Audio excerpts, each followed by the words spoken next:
تاريخنا مليان حكايات، وحواء ليها دور كبير على مدار التاريخ. حواء النهاردة رغم إنها كانت تركية الأصل رفضت الجنسية التركية وحاربت لدفن والدها في وطنه. اتجوزت أغنى حاكم في العالم. حواء النهاردة هي در الشهوار.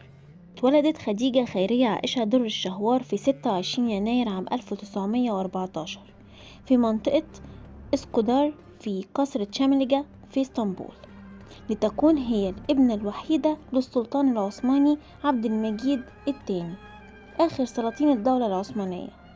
اتميزت در الشهوار بجمالها وجاذبيتها لدرجة ان هم رسموا ليها لوحات كتيرة اتعرضت في قصر الدولمة باشا. وهي عندها 10 سنين سقطت الدولة العثمانية. اتعزل ابوها من منصبه على يد كمال اتاتورك، فقرر كمال اتاتورك بترحيل عبد المجيد خارج البلاد. عبد المجيد باشا أخد عيلته وسافر بيهم لمدينة نيس بفرنسا، لكن للأسف ثروته خلصت، ملقاش ملجأ وقتها غير عثمان علي خان حاكم مقاطعة حيدراباد الهندية. كان أغنى راجل في العالم وقتها بثروة تقدر حوالي 500 مليون دولار. راحله واستقر هناك.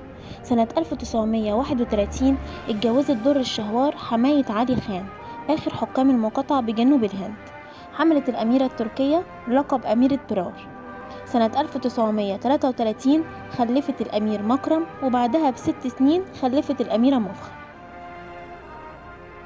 سنة 1944 توفى السلطان عبد المجيد الثاني.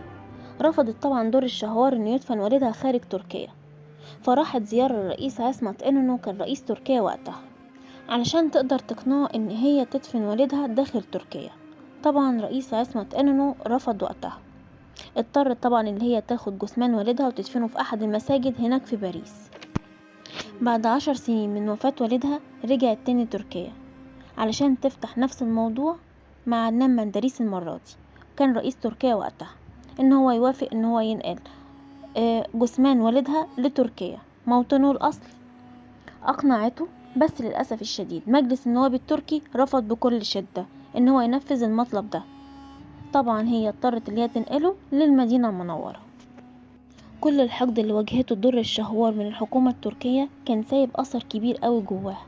فعلا يعني كانت أميرة متوجة لواحدة منفية خارج وطنها. علشان كده لما قررت الحكومة التركية ان هي تمنح آل عثمان الجنسية التركية، هي رفضت وفضلت ان هي تحتفظ بالجنسية الهندية والإنجليزية. في 7 فبراير 2006 ماتت در الشهوار، كان عمرها 92 سنة. طلبت طبعا ان هي تدفن في مقابر المسلمين في لندن، ده كان حسب وصيتها. وهنا خلصت حكاية آخر أميرة عثمانية، أو زي ما بتقال عليها الأميرة المشردة، أجمل جميلات عصرها در الشهوار.